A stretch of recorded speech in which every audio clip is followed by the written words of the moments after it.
everyone. Thanks for joining us today for this webinar on authorized generic drugs and their role in mental health treatment. My name is Emily Scahill. I'm the Manager of Public Education and Awareness at MHA's National Office, and I'll be moderating today's webinar. Some notes before I introduce you to our presenters. All participants are muted and unable to turn on their microphone, just to reduce feedback and echo and whatnot. We're recording this webinar, and I'll send that out to everyone along with the slides within 1 week. And we do not offer CEUs, but are happy to provide a certificate of attendance upon request. I'll post the link to request one in the chat box and in the follow-up email as well. And last but not least, we've built in some time for Q&A at the end. So drop any questions in the chat box throughout. We'll go through some at the end. And like I mentioned before, feel free to use the chat box to say hi and let us know where you're from, as well as make comments throughout the presentation. And now I'm so excited to introduce today's speakers, Joe and Terry Graedon from the People's Pharmacy. The People's Pharmacy got its start in 1972 in Oaxaca, Mexico, where Terry Graedon was doing research in medical anthropology, and Joe, a pharmacologist, was writing a consumer handbook that explained medications in an understandable and friendly style. It was the beginning of their lifelong dedication to helping people make informed decisions about their health. Today, Joe and Terry are co-hosts and producers of the People's Pharmacy National Call-In program, airing weekly on public radio, authors of a weekly newspaper column widely distributed in the US and abroad, and authors of many more books in the People's Pharmacy series. Terry holds a doctoral degree from the University of Michigan and did a postdoctoral fellowship in medical anthropology at the University of California, San Francisco. Joe earned his master's degree in pharmacology from the University of Michigan, and he's taught at UCSF School of Pharmacy and served on the Board of Visitors at the University of North Carolina, Chapel Hill School of Pharmacy through 2018. We're so excited to have them today, and with that, I will turn it over to Joe and Terry to get us started. Thank you, Emily. Thank you so much, Emily. We have been passionate about information regarding pharmaceuticals, as well as a variety of other treatment modalities, as Emily said, Terry, since the mid-70s. And I think the thing that's so fascinating about the generic drug question is for 20 years, we were probably the country's leading enthusiasts for generic drugs. Well, the FDA had told us we're looking closely at these generic drugs before we approve them, and they are exactly the same as brand name drugs.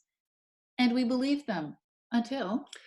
Well, not just that we believed them, we were enthusiastic because... It was a great way to save money on medicine. Exactly. And we thought, well, why should somebody pay 5 times more for a brand name if you can get the generic for a lot less? And it's identical, which is the term that the FDA often used. Now, I should say that back when we were super enthusiastic about generic drugs in general, most medications of every sort, brand name or generic, were actually made here in the United States, where the FDA actually was exercising its right to inspect without announcement ahead of time.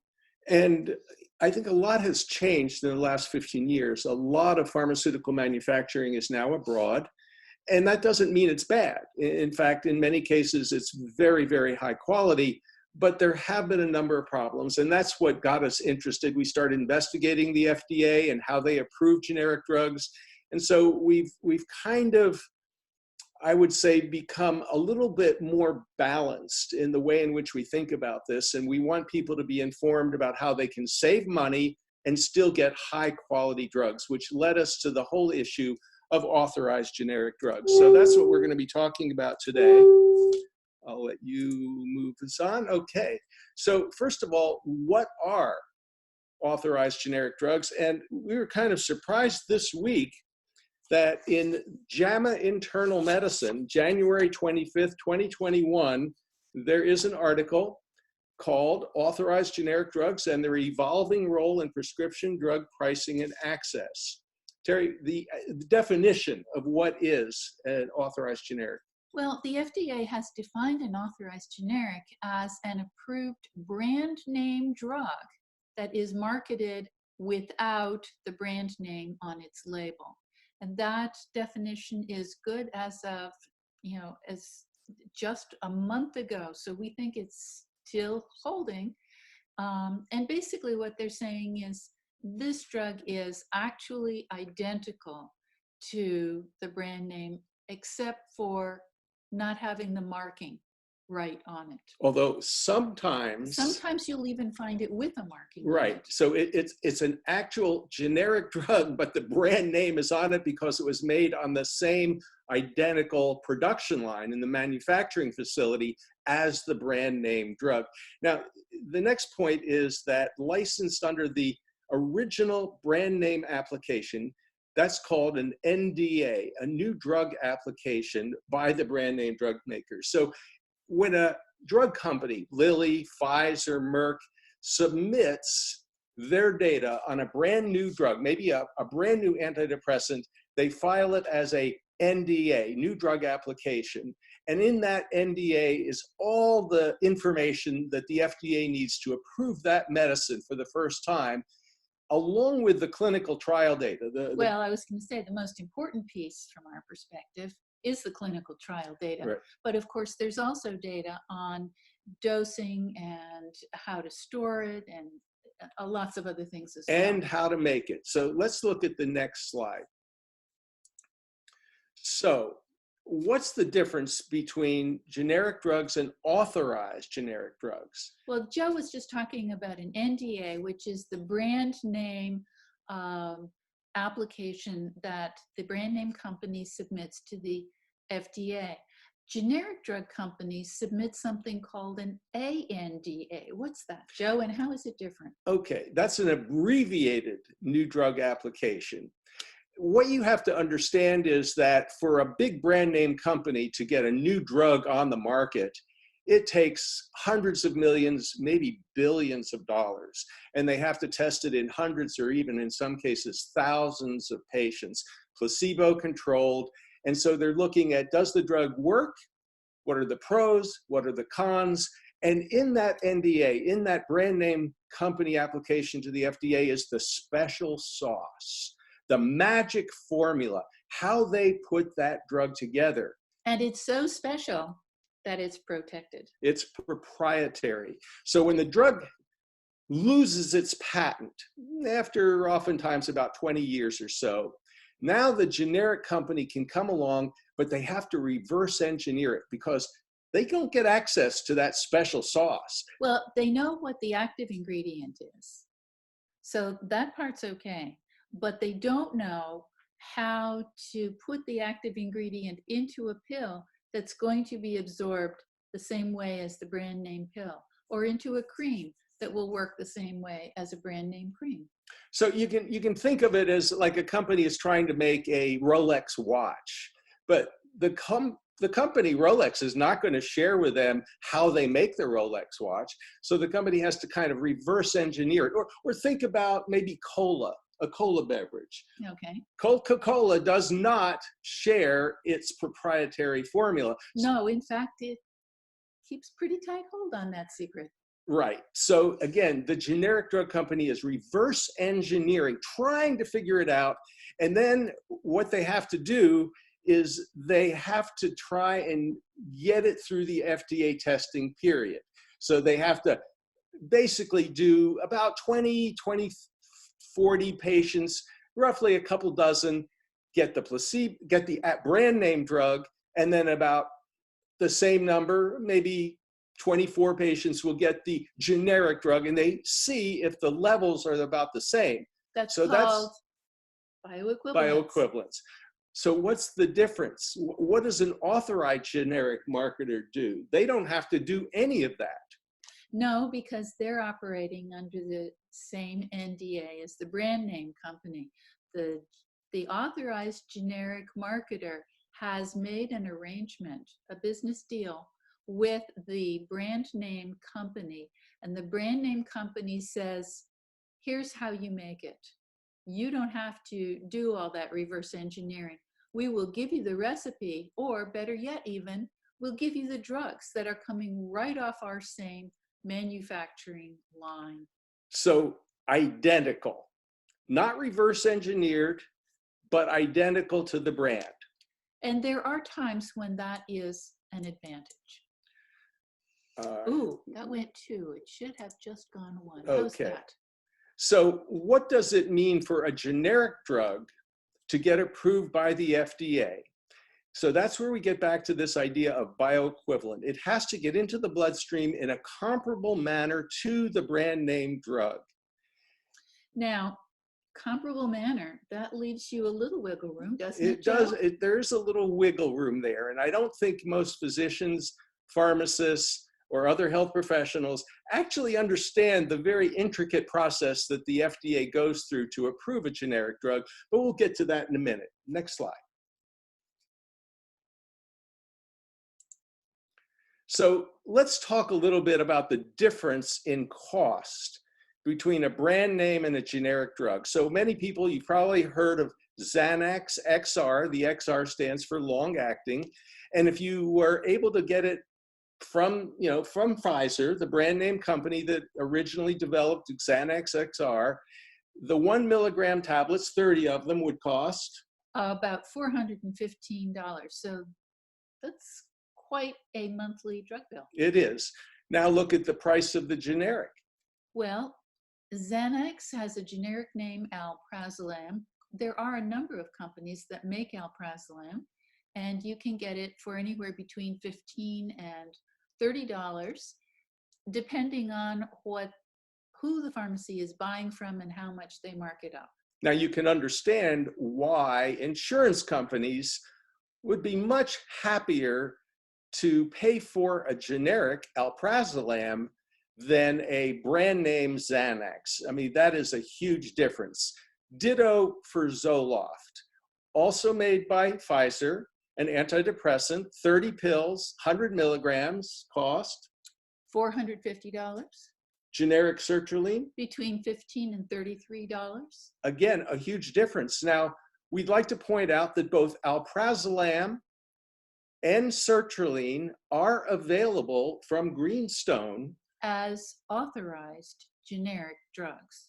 Now, we don't have the price listed because that's going to depend on the pharmacy or where you buy it, but it will be a lot less than the 400 plus that the brand name costs. It might be a bit more than the $15 to $30 that ordinary generics cost. But nowhere near the cost of the brand name, and yet it will be identical, emphasize, identical to the brand name, both in its active ingredient, but also what we call the excipients, the so-called inactive ingredients, and the way in which the pill is made, which is really critical. Now let's talk about Wellbutrin, a drug that we've actually studied pretty intensively over the last 20 years. Well, also because the price tag is so shocking. Wellbutrin XL, 30 pills, in this country from a pharmacy could cost over $2,000. Now, not very many insurance companies or individuals for that matter are going to want to spend $2,300 for a month's supply. Not surprisingly, they would be very interested in buying the generic, which is a lot less expensive. Under $100. Now, interestingly, the manufacturer of the Wellbutrin XL is a Canadian company. If you were to buy the brand name Wellbutrin XL, I think it's Valiant, but we'd have to do a little double checking. That same brand name, not talking generic here, same brand, $50. So obviously a huge difference in Canada where it's made than in the United States where it was originated.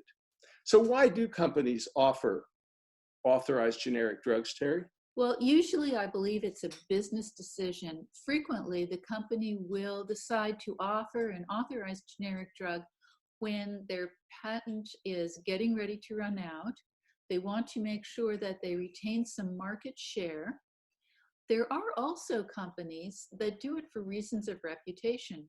You probably remember several years ago, 4 or 5 years ago, when a drug company purchased EpiPen and pushed the price up to, I don't remember how much more than it had been, like 200, 300, 400% higher than it had been previously.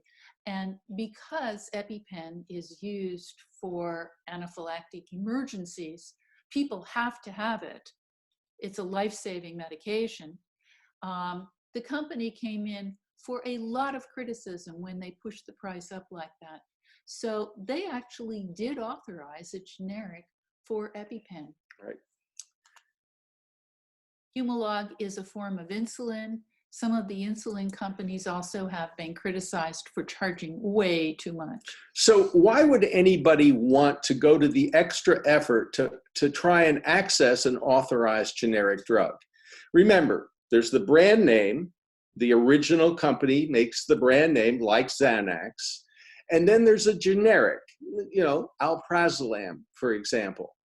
So what's this third thing, authorized generic? Again, physicians, pharmacists, many health professionals, and most consumers have never heard of authorized generics. Well, in the last 15 years, there have been a lot of concerns about quality. There have been. Some of the concerns have to do with foreign manufacturers, but some of them have to do with manufacturers right here in the US who are not exercising appropriate control over their manufacturing line. Now, we have to say that most generics do work and work well, and for that we are very grateful, and people can save a lot of money. But there have been these questions about both foreign manufacturing, FDA oversight, and the bioequivalence testing. So let's just take an example, the one that we've been working with for a very long time. So this is Wellbutrin XL150 versus a branded generic called budeprion. It was bupropion. And you can look at this slide. So both of these drugs are bupropion. Same exact medicine, but in two different formulations. The way in which the Wellbutrin releases this long-acting form of bupropion is quite different. It's the red line, and you can see that it doesn't peak until about 5.5 to 6 hours. The generic bupropion, known as budeprion, actually peaks in about an hour and a half. And we started hearing from a lot of people that they experienced side effects taking that branded generic budeprion, and they didn't get the same benefit as they did from the Wellbutrin. So this is just an example of why some people are seeking out the brand name, but the price is just too much for them. So bioequivalence is a pretty complicated process that, again, very few health professionals truly understand. And it's actually kind of difficult sometimes for the companies to really hit the mark. What were these considered bioequivalent? These drugs are, to this day, considered bioequivalent. Despite the differences here. Exactly. So, what are the pros and cons of authorized generic drugs? Well, in the case of authorized generics, remember we said they are identical to the brand name. They use the same ingredients. Sometimes they're made exactly on the same production facility. And but they always have the same recipe. Right. The recipe is the same. And therefore, the quality is assured. But because it's a generic drug, the price is lower than the brand name product. Sometimes quite a bit lower. So what are the cons? Well, the price may be higher than the ordinary generic. Almost certainly will be higher, especially if your ordinary generic is one of those $4 a month pills. But maybe not much more. And so you have to actually find out from the pharmacy, A, if they can get the authorized generic, and B, what the cost will be. Well, that question of if they can get the authorized generic is sometimes a real con to authorized generics, a downside, because there may be times when the pharmacy either can't or won't want to purchase the authorized generic and have it available for you. And that's when it requires a little arm wrestling, perhaps a little pleading, perhaps just insisting that you really need the authorized generic. And it may be that your physician, your nurse practitioner, your PA may need to become an ally and require the authorized generic by a particular manufacturer, the manufacturer that is licensed to be able to supply that authorized generic. And if the doctor insists, dispense as written, Greenstone, for example, their sertraline instead of some other company's sertraline, perhaps the pharmacy will be willing to go along. Now, there's one other con, and that is not every drug actually has an authorized generic. As we suggested, this is a decision that's made on by evaluation of the business opportunities. And some companies, under some circumstances, will decide it doesn't make sense for them to license and have an authorized generic for their medication. And in fact, there probably are just as many drugs that don't have authorized generics as there are that do. Right. So the big question, I think, for a lot of patients is, okay, how do I find an authorized generic drug?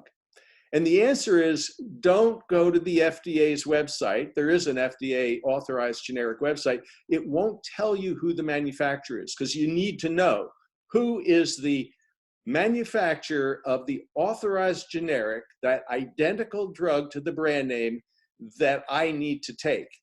Another quibble we have with the FDA list of authorized generics is that they don't keep it up to date. Exactly. So here's one of the places that you can go. It's authorizedgenericmedicines.org. And if you put that into your search engine, it's the Coalition for Authorized Generics. You just put the brand name in, and it will tell you if there is, in fact, an authorized generic, and most important, who the manufacturer is. So that way you will know if your antidepressant or migraine medicine is available as an authorized generic drug. So we have a few questions that we haven't answered yet, but then we're going to take your questions. So number one, how do authorized generics cost less than brand name drugs if they are the same thing? A business decision by the manufacturer. Well, imagine if you're making a brand name drug and you're selling it for $500 or $600 a month, and you lose your patent. Which happens, patents run out. And now there are 3 or 4 or 5 generic manufacturers who are making that same drug, but they're selling it basically through your local pharmacy or through a chain pharmacy for $5 or $10 a month. Well, you're going to have a hard time selling a $500 drug if it's competing against a $5 or a $10 drug. And that's certainly true. The insurance company is probably not going to pay for the brand name. So you might very well enter into a deal with an authorized generic manufacturer or distributor, because now you're selling your medicine at a substantially less of a price, but you're still selling it. So instead of only having maybe 1 or 2% of the market share, you might have 20 or 30% of the market share. So it's purely a business decision. So that is how they can cost less. And the exact pricing really is, probably they have complicated formulae to tell them exactly how much to charge so that they're getting some of the market share, but not losing more money than they want to. What's our next question? Next question is, why aren't all generic medications authorized generics? Well, what a good question. It's a great question. we wish they were.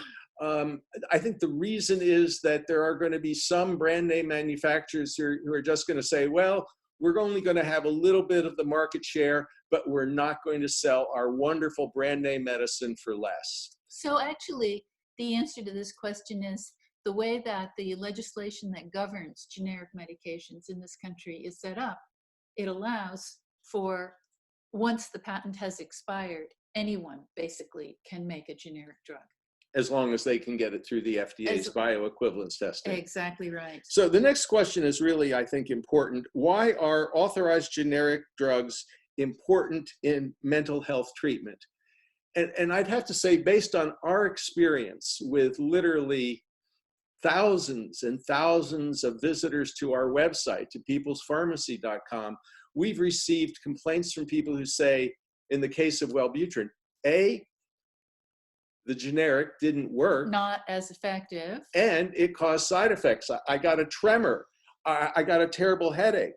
I developed difficulty with my digestive tract. I couldn't sleep at night. And Now, there are generic drugs that work perfectly well. absolutely. But people who are relying on drugs for mental disorders, whether it's anxiety, depression, or something else, are going to notice if their medication is not working as expected. Right. So you can imagine that if the doctor prescribes an antibiotic, you might not know if the antibiotic is not working, because sometimes antibiotics just don't work. I mean, that's just a fact of life. Some people have an infection for which the antibiotic is not going to do the job. But if you're taking an anti-anxiety agent and you stop taking it, in many cases, within 12 to 24 hours, you will experience symptoms that'll be quite unpleasant, a kind of withdrawal reaction. The same thing can happen with an antidepressant. So if for some reason your generic drug, maybe your antidepressant, maybe your sertraline, if it's not working, you'll know within a day or two, uh-oh, I've got a problem. And so that's often the case with mental health issues and these medications. And that's why it's so important for people to have access to high quality medications that absolutely do work every time. You can rely on them. That's why it's also important for people to know about authorized generic drugs. And Joe, why don't people know about authorized generics? Well, it's a well-kept secret. It is a well-kept secret. The FDA has no particular interest in sharing that information, to be honest with you, because what the FDA says is any approved generic drug is fine and dandy. Don't worry, it's great, save money, be happy. So the idea of, well, an authorized generic may make the FDA a little uncomfortable. The brand name company may not want to promote that either. And generic manufacturers who are competing with that brand name, they don't want people to know that there's this identical to the brand name drug competing with them. So there's no real incentive except by the manufacturers of authorized generics. And occasionally we hear that a pharmacist is not familiar with the concept of authorized generics. What can a patient do? Well, that, again, there's no incentive for the pharmacy to, generally speaking, sell authorized generics, because they may cost a little bit more than the regular generics. But the one thing that you can do is go to the web. And that's where you go to the Coalition for Authorized Generics. And remember that URL that we put up is authorizedgenericmedicines.org. And by the way, we have no financial interest in any of this. We're just trying to get people high quality medicines at a fair price. What else do we have? Well, people want to know if they can use their prescription savings card, if they have a Good RX card, or what's that called, the new one, Single Care. If they have a discount card, essentially, can they still use it? A lot is going to depend on the pharmacy and what they're carrying. So if you can convince a pharmacy to stock up the authorized generic that you need, it's possible that those coupons will work for that particular product. Now, once a company starts making an authorized generic, do they keep on making it forever, or do they sometimes stop? It really depends. Remember, this is a contractual relationship between the brand name company and the generic distributor, the authorized generic distributor. And so there may be a deal 1 year with one company, and the next year it may be someone else. So that's why it's necessary to keep doing your homework and checking to make sure that the authorized generic is still appropriate for your brand. And how can you know that? Again, the website is probably the best way to find out, because if you put in your brand, then you will know if there is an authorized generic. And if there isn't, and if there is an authorized generic, it will also tell you who is manufacturing it, because occasionally a brand name company will change that contract and contract with somebody else. Right. And so the really key information here is the name of the manufacturer. There was a time, Terry, when I don't think patients ever really even thought very much about who made their medicine. The doctor would write a prescription, you take it to the pharmacy, it would be dispensed, and you just never knew, whether it was Roche or whether it was Merck or whether it was Pfizer or what the generic manufacturer was. Aurobindo, Dr. Reddy, Sun Pharmaceuticals, companies in India, for example. But now I think people are becoming much more savvy. They're paying attention. And they're saying, I want to know, A, who made this generic, or who's making my authorized generic, and where's it coming from? Mm-hmm. Right. So Joe, how do you talk to your doctor about taking an authorized generic? When would you initiate that conversation, and how do you broach it?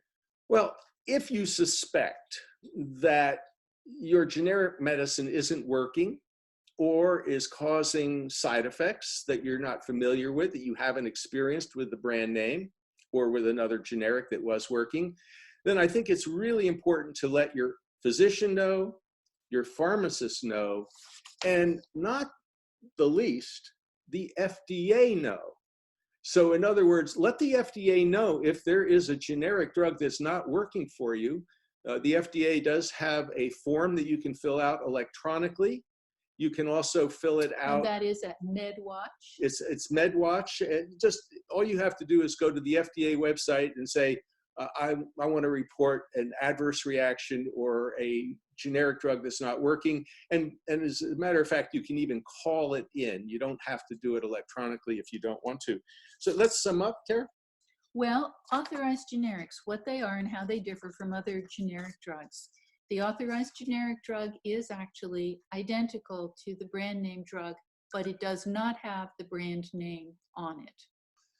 And again, it's made with the same active ingredient in the same way. And the same inactives. The excipients, the same inactive ingredients, and the formulation, the way in which the pill releases the active medicine into your bloodstream is going to be the same. That doesn't always hold for the other generics. Why are authorized generics important for mental health care? Because if you suspect that you're not getting the benefit that you hoped for, you can talk to your doctor and say, doctor, I'm having problems with this generic. It's being manufactured maybe in China, maybe in Thailand, maybe in India. I just don't know. I would like to make sure that I'm getting the exact same medicine as the brand name at a price that I can afford. Could you please write a prescription for the authorized generic and make sure that we'll know who the manufacturer is and the pharmacy will fill it with that specific authorized generic manufacturer. And how do you talk to your doctor about an authorized generic? You just have to let them know that you really need their help, that they need to be an ally in this process in order for you to get the benefit that the doctor is seeking. And now, Emily, we are happy to address the questions that people have. Great, thank you both. Yes, so we do have some more time for questions. As I said, you're welcome to submit questions in the chat box, and we do have a few. So first, why would a brand company also create a generic drug? If the medication is the same quality, couldn't they sell it for less and make more money? That's a good question. We don't have a good answer, but it really has to do with the whole business of pharmaceuticals. Yeah, I've actually never understood why. Let's just take the example of Wellbutrin. Why would a company charge over $2,000 a month for a brand name drug that a tiny percentage of the American public can afford? Yeah, you can't imagine that very many people are going to be taking brand name Wellbutrin at over $2,000 a month. Especially since the insurance company is probably not going to pay that's $24,000 a year. And very few people have that kind of disposable income to put into what is a critical medicine. And so, people are going to say, well, I guess I'll just have to take the generic.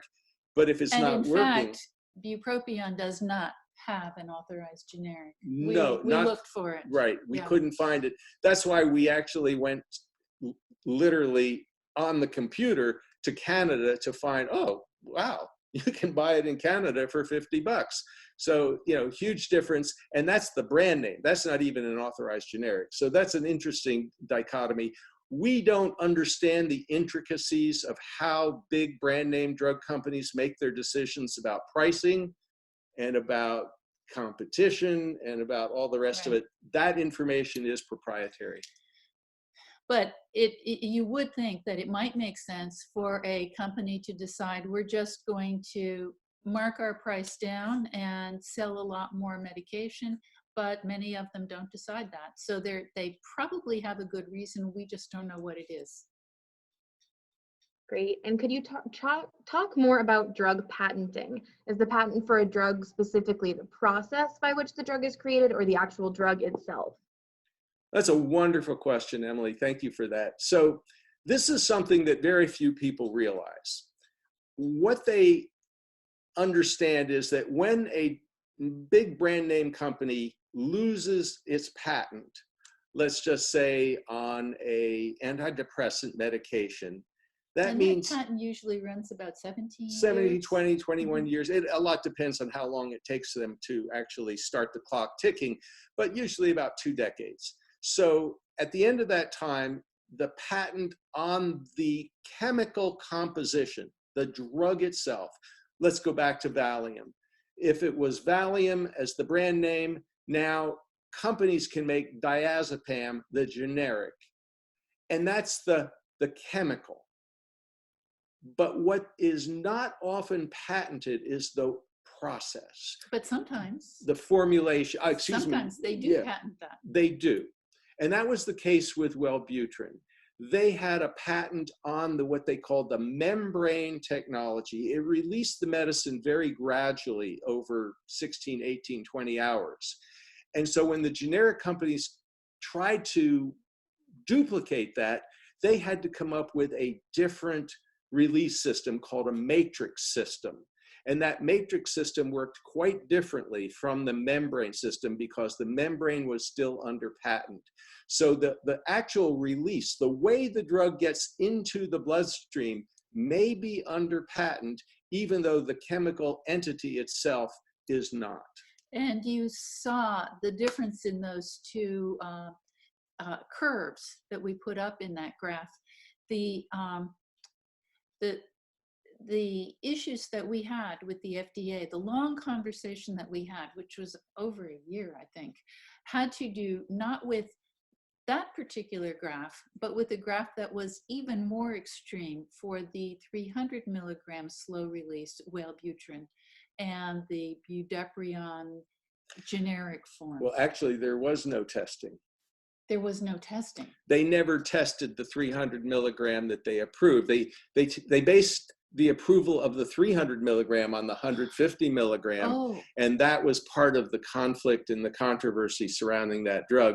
But the bottom line is that this question doesn't have a great answer. That is to say, sometimes the way in which the medicine works is still under patent for the brand name, and the generic manufacturer, remember, had to reverse engineer and try to come up with something a little different that would work in the same way. And they couldn't use the same technique that the brand name company had used because the brand name company's patent was still in force. Right, and this is again something that most health professionals are unaware of. It gets very complicated pretty fast, actually.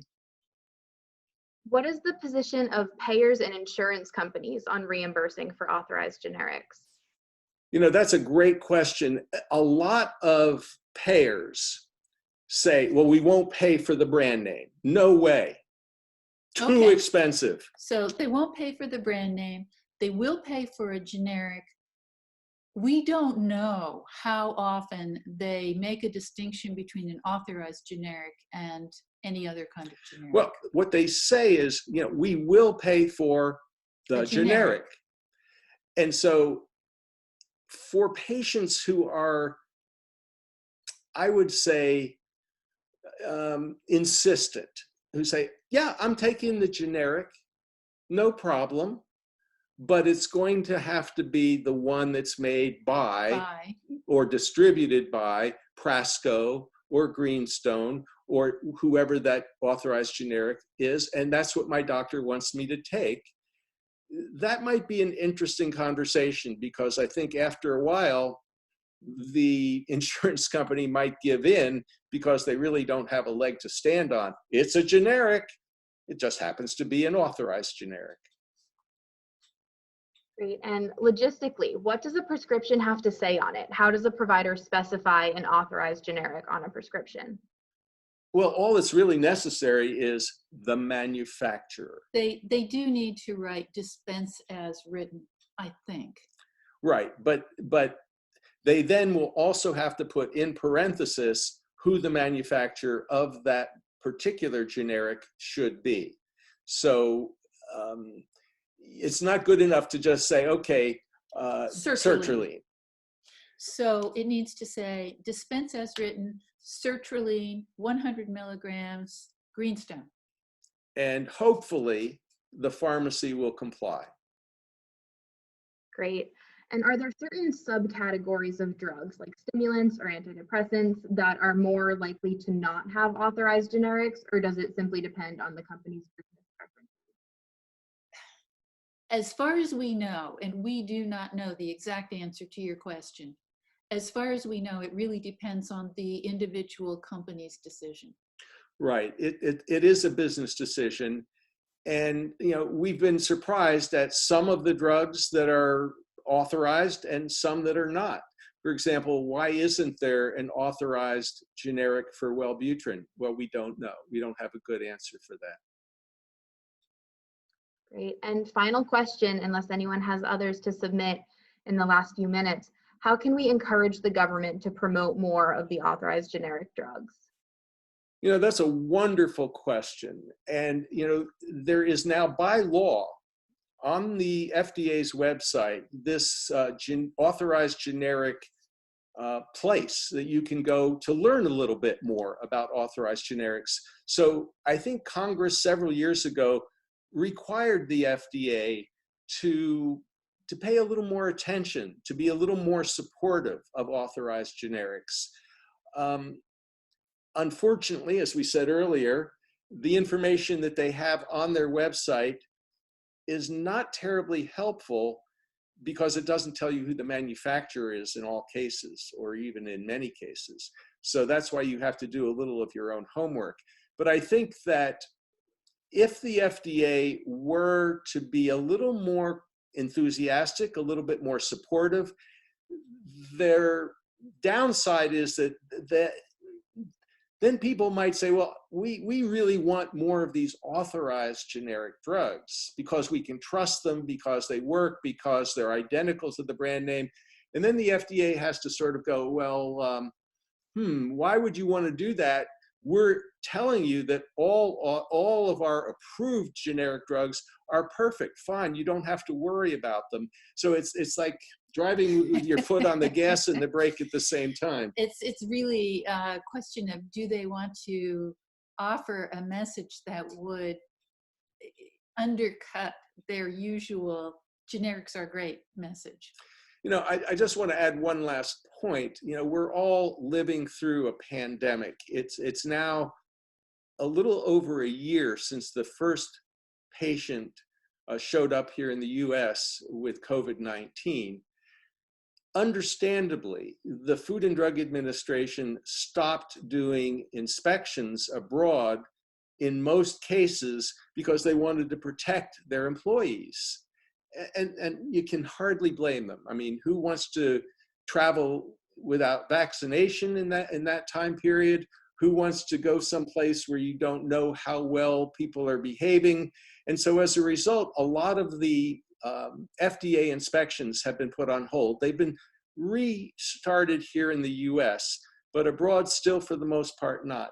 So that question of quality that we have talked about earlier is sort of a lingering question for, I think, a lot of people. And that's why during the pandemic, people might say, well, I want to be extra special cautious. And that's why I want to know a little bit more about the authorized generic option. And we should say that if you are taking a generic drug and it's working for you, that's great. Then in that case, there's no reason to change what you're doing. No need to worry. And as we said earlier, most generic drugs work just fine. If in your particular case you have some concerns, that's when you may want to talk to your pharmacist and your physician about the opportunities that authorized generics present. Great. And we have one last question. Could a doctor ever deny a patient from receiving the authorized generic version of a drug? Huh. Could a doctor, I assume a doctor could deny or just say, I'm not interested, I'm not going to cooperate. But if your doctor does that, you might want to find out why. And if the doctor is not interested in pursuing the conversation, you might want to think about a doctor who is going to act in a more collaborative manner. Well, here's the bottom line. I would like to believe that every physician wants the absolute best for every patient. And what I mean by that is if a doctor is going to write a prescription for a bipolar medicine, that doctor wants that medicine to work, Right. and to work exactly as intended, exactly as the brand name, for example. And so if there's any doubt on the part of the patient that the medicine may not be working as well as it used to when it was a brand name drug, I'm thinking that most physicians are going to say, well, heck yeah, I want you to get the best medicine that we can possibly get for you.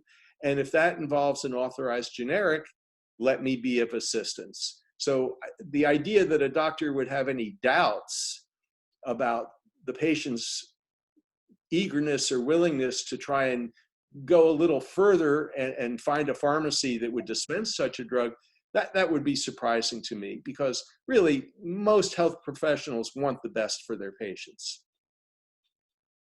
Great. And so that's all we have for questions for today. So we'll wrap there. Thank you both for a wonderful presentation, and thank you to everyone who joined us today. Like I mentioned, I'll be in touch with everyone in the next few days to get you the recording and a copy of the slides and that link to request a certificate of attendance. Stay safe and healthy and enjoy the rest of your afternoon. Thank you, everyone. Thank you.